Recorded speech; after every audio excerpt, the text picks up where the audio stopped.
இந்த படத்தை பாருங்க. இது என்ன தெரியுமா? இது டிவி இல்ல, மீன் தொட்டியும் இல்ல.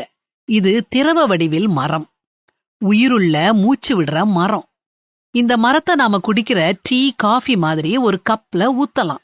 கேட்கவே ஆச்சரியமா இருக்குது இல்லையா? இத கண்டுபிடிச்சவரு செர்பியா விஞ்ஞானியான டாக்டர் ஐவன். மிகப்பெரிய நகரங்கள்ல வாழ்ற மக்கள் மரங்களை நட்டு காற்றை சுத்தப்படுத்த முடியாத நிலையில இருக்காங்க. பெரிய நகரங்கள்ல பல மாடி கட்டடங்கள், பல சிலைகள், பல நடைபாதைகள் இருக்கிறதுனால மரங்களை நட இடம் இல்ல. டாக்டர் ஐவன் இந்த பிரச்சனைக்கு ஒரு தீர்வு கண்டுபிடிச்சாரு. பெஞ்சுக்குள்ள ஒரு மரத்தை வைக்க முடிவு செஞ்சாரு. அது மரம் மாதிரி காற்றை சுத்தப்படுத்தும், மரம் மாதிரி பச்சை நிறத்துல இருக்கும். ஆனா இதுக்கு வேர்களோ இலைகளோ கிடையாது. இந்த மரத்துக்கு லிக்விட் ட்ரீன்னு பெயர் வச்சாரு. இது எப்படி செயல்படுதுன்னா, இதுல தண்ணியும் ஒரு ரகசிய மூலப்பொருளும் கலந்திருக்குது. அதோட பேரு மைக்ரோ ஆல்கே. மைக்ரோ ஆல்கே அப்படிங்கிறது நீர், சூரிய ஒளி, கார்பன் டை ஆக்சைடுல வாழும் உயிரினங்கள். தொட்டில இருக்கும் இந்த உயிரினங்கள் மூச்சு விடும்போது காற்றுல உள்ள மாசுத்தன்மை தொட்டிக்குள்ள வருது. சுத்தமான காற்று வெளியே போகுது.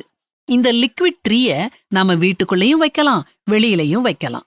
இது காற்று சுத்தப்படுத்த இதோட நிறம் இன்னும் பச்சை பசேல்னு மாறுது.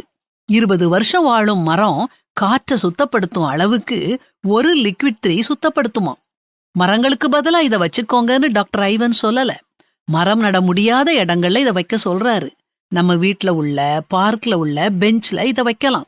இந்த பெஞ்ச் உட்காரும் இடமா இருக்கும், ஒரு மரமா இருக்கும், காற்றையும் சுத்தப்படுத்தும். அது மட்டும் இல்ல, நம்ம போனையும் இதுல சார்ஜ் பண்ணிக்கலாம். சீக்கிரமா இது நம்ம நாட்டுக்கு வரப்போகுது.